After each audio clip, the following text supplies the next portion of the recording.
അറിവനുഭവങ്ങളുടെ ആനന്ദം എന്ന വിഷയത്തെ ആസ്പദമാക്കി നിങ്ങളെ അഭിസംബോധന ചെയ്യുന്ന ഈ അവസരത്തിൽ എനിക്ക് പാടാനും പറയാനും പഠിക്കാനും പ്രചോദനം നൽകിയ എന്റെ പ്രിയപ്പെട്ട മാതാപിതാക്കളെയും ഗുരുനാഥന്മാരെയും അഭിമാനത്തോടെ സ്മരിക്കുന്നു.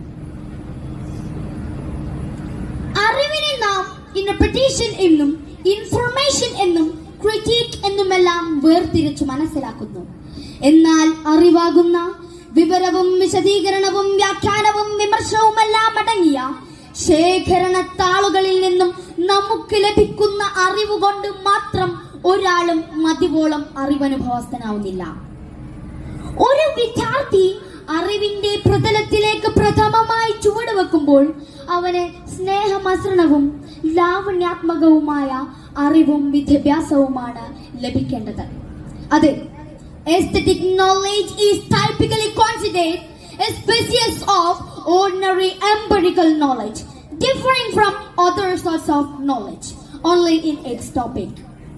ഇങ്ങനെ വ്യത്യസ്തവും ആനന്ദകരവുമായ പരിശീലനം ലഭിക്കുമ്പോഴാണ് ഏതൊരു വിദ്യാർത്ഥിയിലും പക്വമായ വ്യക്തിത്വവും വിവേകപൂർണമായ മനുഷ്യത്വവും രൂപപ്പെടുന്നത്.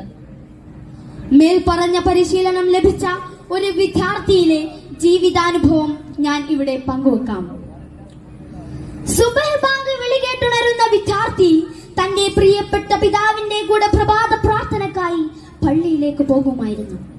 പ്രാർത്ഥനയ്ക്ക് ശേഷം തന്റെ കൊച്ചു സൈക്കിളിൽ പട്ടണത്തിൽ പോയി വായനക്കാരുടെ വരാന്തകളിലേക്ക് ന്യൂസ് പേപ്പർ എത്തിക്കുമായിരുന്ന വിദ്യാർത്ഥി മതപഠനത്തിനായി മദ്രസയിലേക്കും ശേഷം സ്കൂളിലേക്കും പോകുമായിരുന്നു.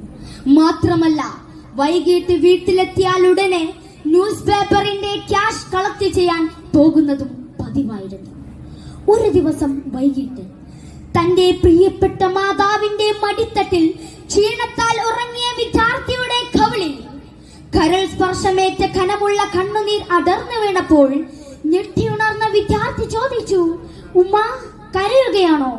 ഇത് കേട്ടയുടൻ ആ പൊന്നുമ്മ പുഞ്ചിരിച്ചുകൊണ്ട് കവിളിൽ മുത്തം കൊടുക്കുകയാണ് ചെയ്തത്. പതിറ്റാണ്ടുകൾക്ക് ശേഷം ആ കണ്ണുനീരിന്റെ പൊരുൾ വിശദീകരിച്ചുകൊണ്ട് ആ വിദ്യാർത്ഥി പറഞ്ഞത് ഇങ്ങനെയായിരുന്നു: ത്യാഗനിർഭരമായ